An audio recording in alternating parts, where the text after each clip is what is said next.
하나님의 사랑과 예수 그리스도의 은혜와 또 성령님의 평안이 모든 성도와 가정 가운데 함께 하시기를 축복합니다. 바라기는 모든 가정 가운데 하나님의 온전한 구원이 이루어지기를 소망합니다. 우리 모든 가정 안에 가장 간절한 기도의 제목이라고 한다면 사실 우리 가족 안에 온전한 구원이겠죠. 구원은 전적인 하나님의 은혜예요. 그렇지만 또 믿는 자들의 많은 수고와 노력도 저는 필요하다고 생각이 됩니다. 하늘의 은혜와 땅의 노력이 맞닿아야 된다고 생각이 돼요.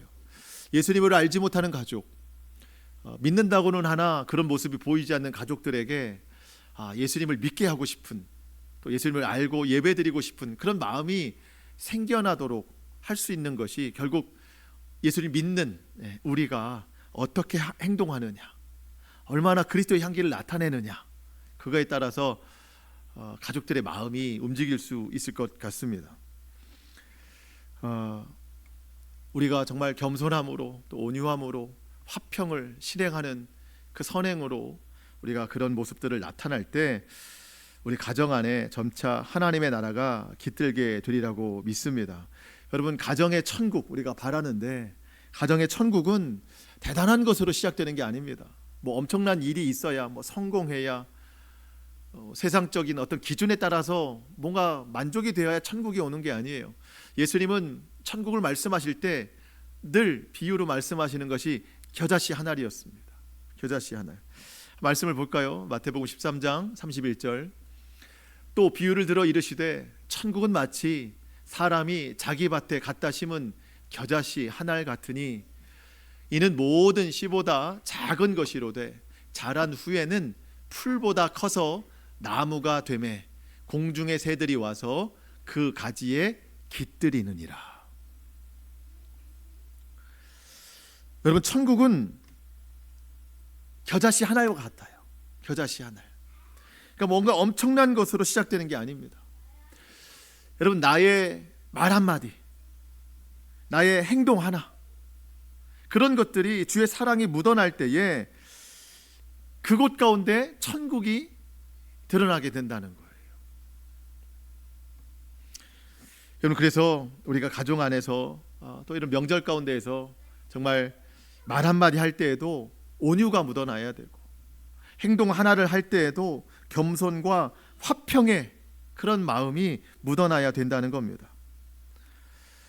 희생과 사랑으로 감당하는 헌신이 분명히 우리 가운데 있어야 된다는 거예요. 어떻게 보면 전혀 드러나지 않을 수도 있어요. 하지만 천국은 아주 작은 겨자씨 한 알과 같다고 했습니다. 근데 그게 심겨지면 나무가 되고 모든 새들이 와서 깃들이는 정도가 된다는 거예요. 내가 하는 선행 하나, 겸손한 말 한마디가 그냥 보이지 않고 그냥 사라지는 것 같아도 여러분, 거기에 생명이 있어요. 근데 우리가 정말 중요하게 생각할 건 뭐냐면, 상황 자체가 다 온유하면 온유한 열매가 필요 없어요. 상황이 다 화평하면 화평의 열매를 맺을 일이 없어요. 화평하지 않기 때문에 믿는 사람의 화평의 열매가 필요한 거예요. 상황 자체가 온유하지 않기 때문에 믿는 사람의 온유한 말 한마디가 필요한 거예요. 섬기고자 하는 사람이 없기 때문에 믿는 사람의 섬김의 행동이 필요한 거예요. 여러분, 우리 속담에 그런 게 있잖아요. 가는 말이 고와야 오는 말이 곱다. 여러분, 반대로 생각하는 분 계세요? 오는 말이 고와야 가는 말이 곱지, 이렇게 생각하는 분 없잖아요. 우리는 상식적으로 다 알아요. 여러분, 내가 먼저 행해야 반응이 오는 거예요. 근데 대부분의 사람들은요, 오는 말이 좋아야 된다고 생각해요. 그래야 나도 그렇게 반응할 수 있다고 생각해요. 예수님 믿는 사람들은요, 나부터 실천하는 거예요. 나부터 온유하고, 나부터 겸손하고, 나부터 절제하고, 나부터 오래 참는 거예요. 그러면 그 생명력이 거기에 심겨지면 그대로 반응이 오게 되는 거예요. 혹시라도 그 반응이 늦더라도 오래 참음의 열매를 또 맺을 수 있는 것이죠. 여러분, 천국은 주님을 통해서 이루어지지만 그 주님의 자녀인 우리를 통해서 분명한 역사가 일어난다고 믿습니다. 우리 성경 한 구절 더 보실까요? 마태복음 5장 9절인데요. 같이 한번 읽어볼까요? 시작. 화평하게 하는 자는 복이 있나니 그들이 하나님의 아들이라 일컬음을 받을 것임이요. 아멘. 자, 여러분, 우리가 화평하게 하는 일을 해야 하나님의 아들이라 일컬음을 받는 건 아니에요. 예수 그리스도를 믿고 영접함으로 하나님의 자녀가 되는 권세를 주셨어요. 사실 이 말은요, 원어적으로 보면 하나님의 아들이라 일컬음을 받은 자들이 복이 있나니 그들은 화평하게 하는 자로 지목당했다는 거예요. 그러니까 우리는 하나님의 자녀가 되는 복도 받았지만 그 권세로서 모든 곳에서 화평하게 할 수 있는 능력을 입은 복도 받은 거예요. 그러니까 여러분, 우리는 어딜 가든지 화평하게 할 수 있는 능력 입은 자다. 나는 할 수 있다. 주님의 능력으로. 그 생각을 가지고 출발해야 된다는 겁니다. 그래서 가정 가운데 더 특별히 명절을 보내고 있는 이런 기간 중에 우리를 통해서 가정이 화평해지고 화목해지는 역사가 나타날 수 있다는 겁니다. 오늘 본문도 전체적으로 그런 이야기입니다. 사랑으로 행하고 섬겨라. 지극히 작은 자 하나에게 한 것이 곧 예수님께 한 것이다.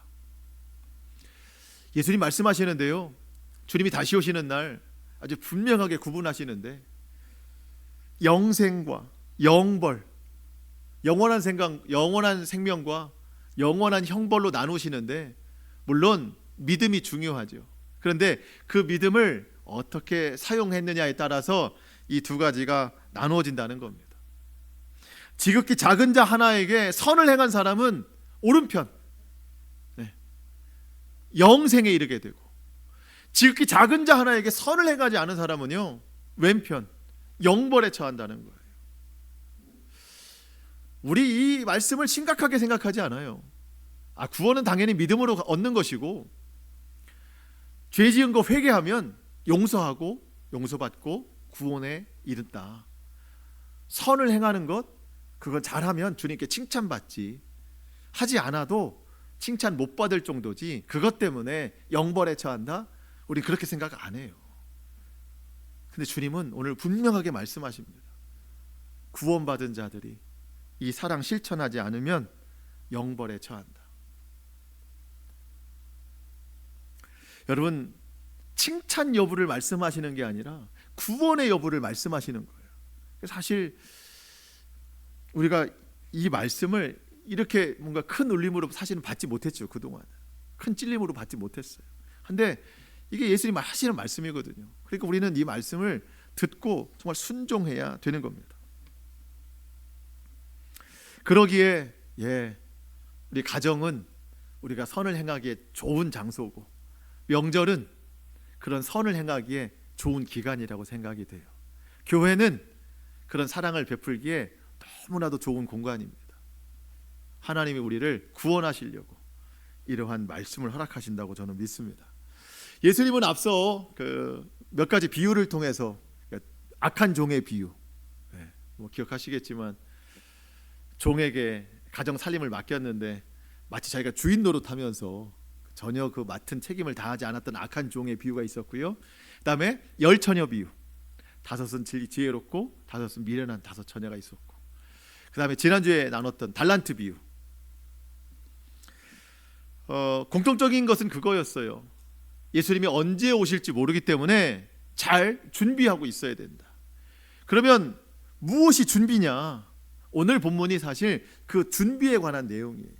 가장 핵심적인 준비를 오늘 예수님께서 말씀하고 있습니다.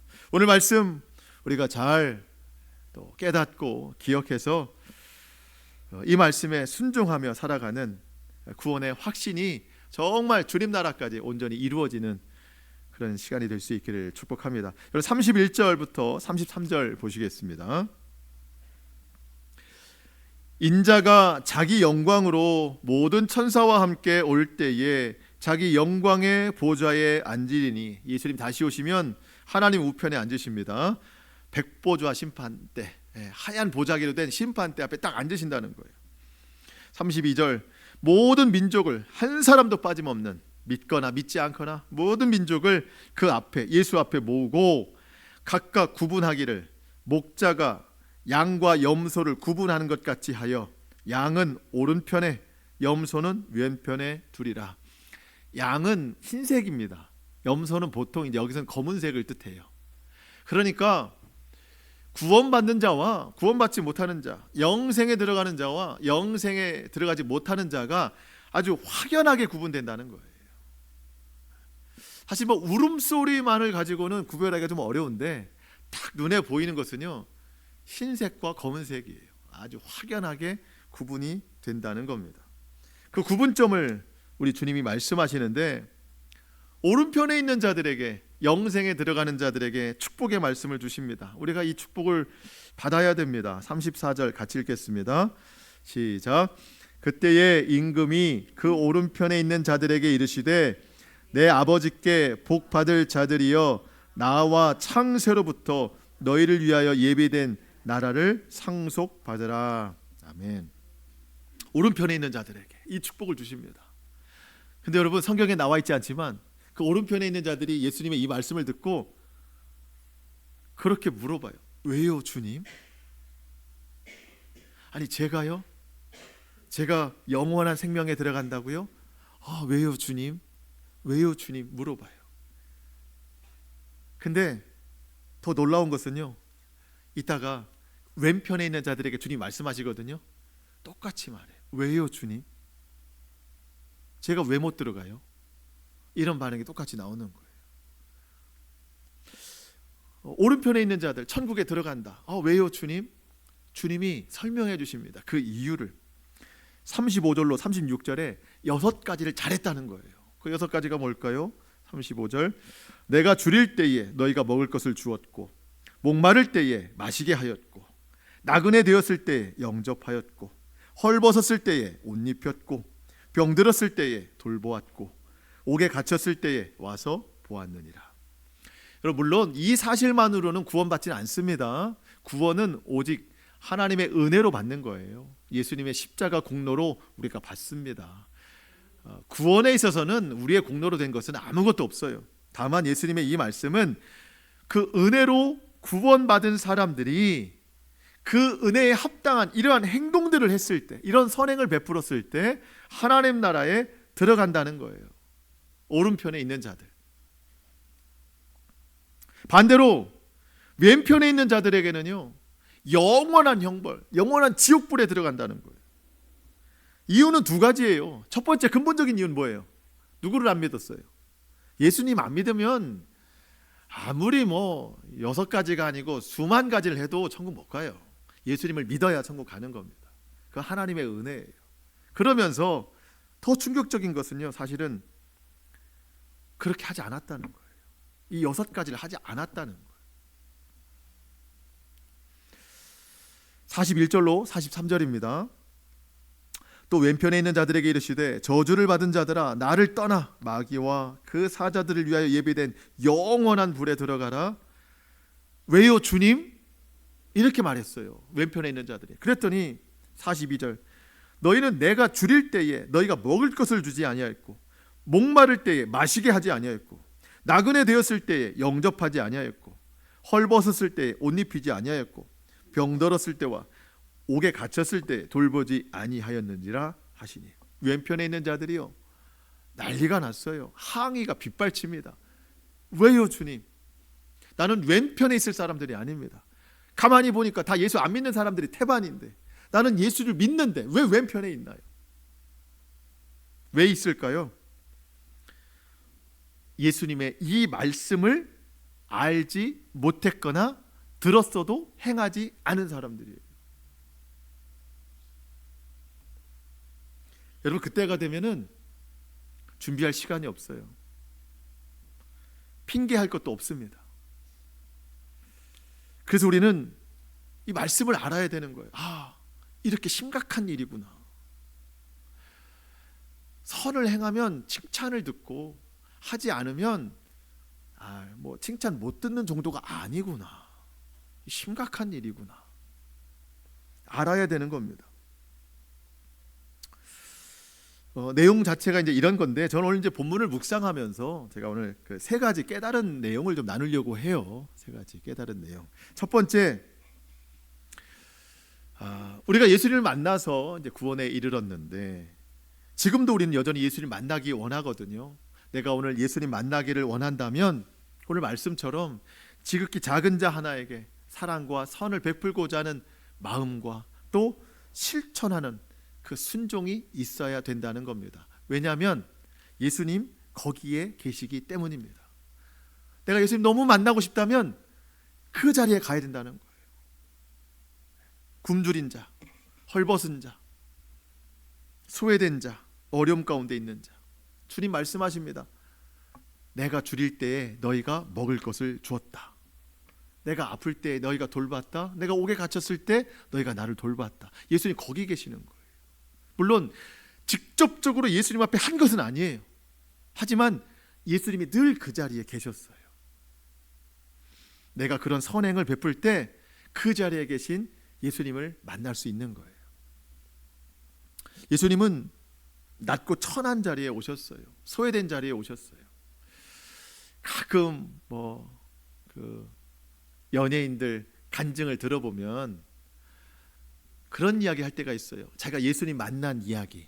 근데 어떤 분들은 그런 거예요. 정말 끌려가듯 간 단기 선교, 거기서 예수님 만난다.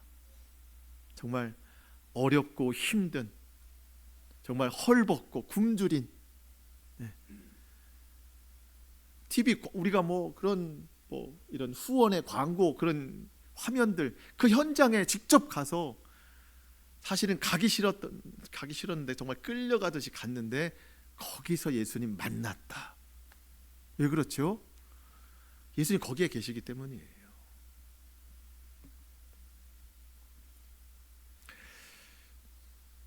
40절 보시면 임금이 대답하여 이르시되 내가 진실로 너희에게 이르노니 너희가 여기 내 형제 중에 지극히 작은 자 하나에게 한 것이 곧 내게 한 것이니라. 여러분, 예수님은 어디에나 다 계시거든요. 무소부재하신 분이세요. 시간과 공간을 초월하시는 분이십니다. 그런데 특별히 더 어디에 계시기를 원하시는가? 낮은 곳, 천한 곳, 꺼려지는 곳. 예수님은 이런 데 더 많이 계세요. 예수님이 오신 목적이 그랬고 예수님 생애가 그랬습니다. 왜 그러셨을까? 나를 만나시려고. 낮고 천한, 소외된, 외로운 나를 만나시려고 예수님 그곳에 오셨구나. 저는 이런 말씀 드리고 싶어요.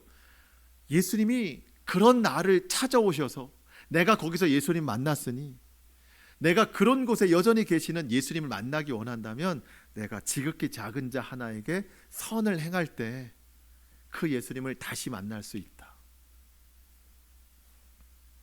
여러분, 예수님이 어디서 태어나셨죠? 마구간, 또 말구유. 원목이라고 너무 좋은 건 아니에요. 말구유, 짐승의 먹이통에서 태어나셨어요. 왜 거기서 태어나셨어요? 그럴듯한데 안 태어나시고, 헤롯이 인구조사하라고 고향에 가서 다 인구조사하는데 요셉의 고향이 베들레헴이에서 그 마리아와 함께 갔는데 해산할 때가 돼서 여관을 찾았으나 방이 없어. 그래서 이 말구유에 예수님을 누이셨죠. 여러분, 어쩔 수 없이 거기에 놓이셨지만 하나님 입장에서 보면은요, 어쩔 수 없이 한 게 아니에요. 예수님이 이 땅에 오신 이유가 그런 말구유, 마구간 같은 낮고 천한 곳에 예수님이 오셨다는 것을 상징적으로 보여주시는 거예요. 특별히 말구유, 마구간 같은 내 인생에 예수님 누이셨다, 예수님 찾아오셨기 때문에 그것을 말씀하시려고 성경은 그렇게 기록되는 거죠. 왜 그럴듯한 데 태어나시지 않았죠? 내 인생이 그럴듯하지 않기 때문이에요. 그럴듯하지 않은 내 인생 가운데 예수님 찾아오시려고 거기에 누이신 거예요. 낮고 천한 곳에. 예수님 성장하신 곳이 갈릴리 나사렛입니다. 사람들에게는 선입견이 있었죠. 나사렛에서는 선한 것이 날 수가 없다. 소외된 곳입니다. 인정받지 못한 곳이에요. 우리가 그런 사람이에요. 소외되고 인정받지 못하고 소망이 없고 벽에 부딪히는 인생, 그런 생각, 그런 삶 가운데 예수님 찾아오셔서 나사렛 예수가 되신 것처럼 우리에게도 그런 예수님이 되셨어요. 소망이 되셨습니다. 낮고 천한 곳에 찾아오시는 것입니다. 그 자리에서 나를 만나 주셨다. 여러분, 지극히 작은 자 하나가 바로 나예요. 주님이 그런 나를 만나 주셨어요. 어느덧 우리는 그런 첫사랑을 잃어버렸어요. 내가 주님을 다시 만나고자 한다면 나를 찾으셨던 낮고 천한 곳에 내가 가면 주님이 여전히 거기에 계세요. 근데 주님 만나러 가는 게 아니라 주님이 오늘 주신 이 사명들을 가지고 가서 거기 가서 섬기고 사랑하고 나누고 베풀고 희생할 때 그런 나의 행동 중에 주님을 다시 만날 수 있다는 거예요. 여러분, 예수님 만나고 싶으세요? 그러면 이 자리에 가시면 되는 거예요. 낮은 자리에 가시면 되는 거예요. 소외된 자리에 가시면 되는 거예요. 그 자리에서 저와 여러분이 같이 만날 수 있기를 축복합니다. 저도 이게 참 잘 안 되는 사람이에요. 그래서 우리 모든 성도가 이 사랑 실천하면서 목사님도 오셨네, 권사님도 오셨네, 장로님 오셨네, 집사님 오셨네, 거기서 낮고 천한 자리에서 우리가 다 만나서 거기서 예수님 함께 다시 영접하는 그런 시간이, 그런 장소가 될 수 있기를 축복합니다. 제가 오늘 본문을 통해서 깨달은 두 번째는요, 우리가 구원을 은혜로 선물로 받았으니 은혜의 산물을 내보자는 거예요. 산물은 결과거든요. 선물과 산물이라는 단어가 제가 좀 꽂혀가지고 우리가 선물로 받았으니 산물을 내자는 겁니다. 여러분, 선물 얘기 좀 해볼까요? 에베소서 2장 2절, 4절, 5절, 8절인데요. 같이 한번 읽어볼까요? 시작. 긍휼이 풍성하신 하나님이 우리를 허물로 죽은 우리를 그리스도와 함께 살리셨고 너희는 은혜로 구원을 받은 것이라. 너희는 그 은혜에 의하여 믿음으로 말미암아 구원을 받았으니 이것은 너희에게서 난 것이 아니요 하나님의 선물이라. 아멘. 하나님의 선물입니다. 구원은 은혜의 선물입니다.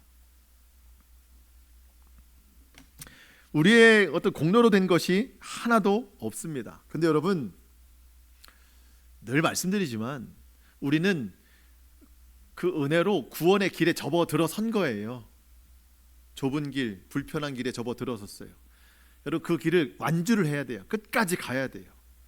그것이 구원의 이제 확정이라고 했습니다. 주님 오시는 날 확정이 되는 거죠.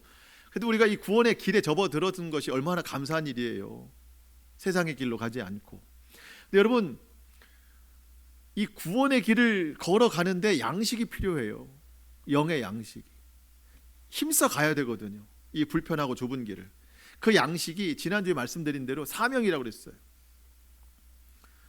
그 사마리아 성의 그 여인과 예수님 대화하실 때 제자들이 동네에 가서 먹을 걸 사왔는데 예수님께 드리자 했더니 예수님이 나에겐 양식이 있다. 누가 드렸느냐 했을 때 너희에게는 너희가 모르는 양식이 나에게 있다. 하나님의 일을 행하는 것이다. 사명이 양식이라고 그랬어요. 구원을 온전히 이루어 나가는데 양식은 사명입니다. 그 사명, 그 충성의 열매 어떤 것일까? 오늘 본문에 말씀하시는 게 바로 그 사명의 양식이에요.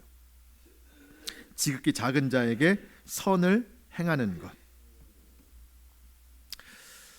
이게 구원받은 자의 은혜에 합당한 산물이라는 건데, 이 산물이라는 걸 제가 사전적으로 찾아보니까 일정한 곳에서 생산되어 나오는 물건이래요. 그래서 어느 지역 특산물이 있잖아요. 특산물. 뭐 이 지역의 특산물, 어느 지역의 특산물. 그 산물이라는 게 그 지역에서 아니면 어떤 일정한 공간에서 나오는 물건입니다. 그리스도인들의 산물이 있어요. 선을 행하는 거예요. 그리스도인들의 어떤 나타내는 결과물이 있어야 돼요. 그게 선을 행하는 건데 그 중에 특산물이 있어요. 우리도. 그게 뭐냐면 지극히 작은 자에게 선을 행하는 거예요. 모든 사람에게 선을 행하는 건 우리의 산물이고, 그 중에 특산물은 지극히 작은 자에게 선을 행하는 것. 여러분, 우리가 선물 받았으니 산물로 우리 주님 앞에 올려드리자는 거예요. 주님이 그것을 지금도 원하신다는 겁니다. 줄인 자, 목마른 자, 나그네 된 자, 헐벗은 자, 또 아픈 자, 갇힌 자. 여러분, 6가지만이 아니고요, 그 외에도 많은 상황 가운데 노인분들이 계세요. 그분들을 위해서 사랑과 도움, 위로와 격려, 우리가 그 은혜의 산물로 이런 실천들을 하면서 살아가야 된다는 겁니다. 저는 오늘 예수님의 마음을 알겠더라고요. 왜 이 말씀 하시는지. 사람들에게 한 것이 곧 나에게 한 것이다, 예수님 말씀하시거든요. 왜 그렇게 할까? 저에게 얼마나 사랑이 없으면 사람한테 한다고 생각하지 말고 예수님에게 한다고 생각해. 그래야 좀 더 할 수 있지 않겠니? 라는 거예요.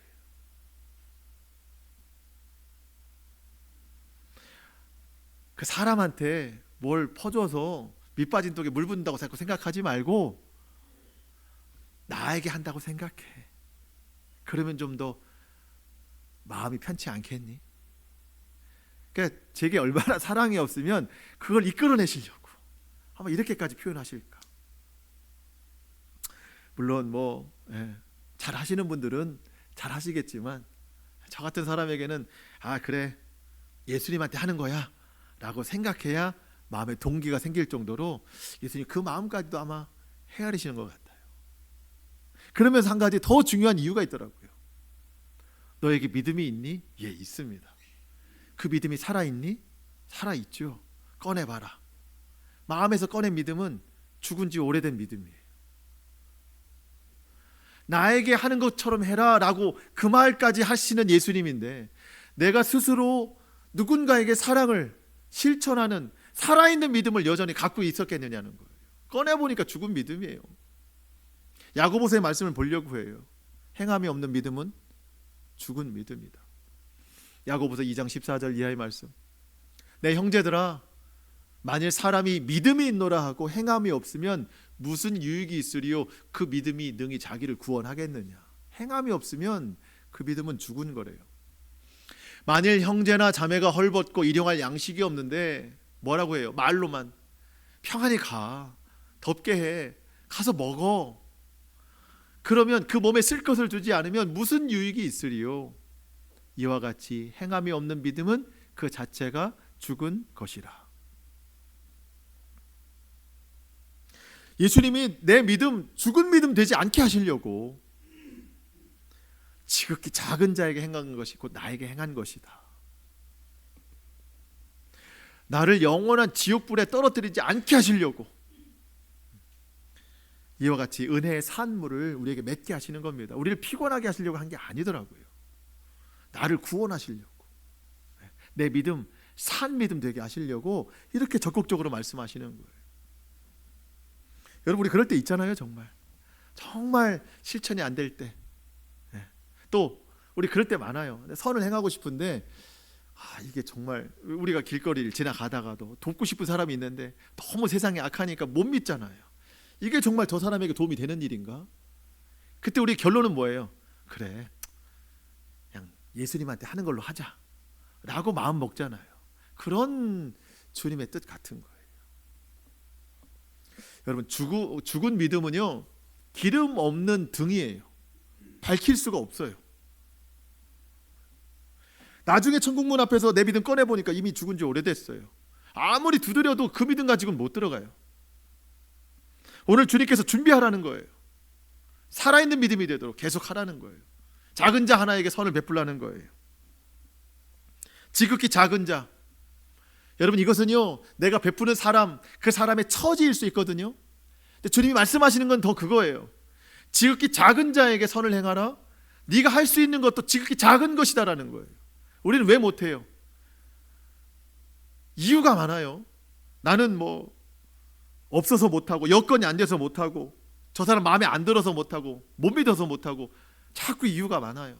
근데 지극히 작은 자 하나에게 행하라는 것은요, 그 사람의 처지이기도 하지만 내가 행할 수 있는 선의 크기를 말씀하시는 거예요. 지극히 작은 거 하나 하라는 거예요. 자꾸 이유를 자꾸 대지 말고, 뭐 큰 거 하려고 하지 말고. 저보고 그러더라고요, 예수님이. 뭐 얼마나 대단한 거 하려고 그렇게 자꾸 이유를 대느냐. 그냥 지극히 작은 자 하나에게 지극히 작은 거 하나만 하면 돼. 그렇게 시작하면 돼. 온유한 말 한마디 건네면 돼. 목마른 자에게 겸손하게 물 한 그릇 대접하면 돼. 뭘 얼마나 하려고 그래. 주님이 말씀하시는 게 그런 뜻이에요. 어려운 사람에게 도움이 될 수 있는 만큼 하면 되는 거예요.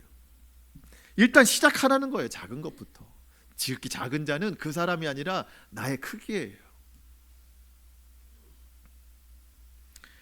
여러분, 가정에서 또 이런 명절 중에 친지들과 함께, 또 교회에서 주변 사람들과 함께 관계를 통해서 여러분 너무 큰 거 생각하지 말고, 그러니까 못하는 것 같아요. 지극히 작은 거 하나부터 우리가 사랑하고 실천하면은요, 저는 그것이 결국 겨자씨와 같이 크게 깃들게 된다고 믿습니다.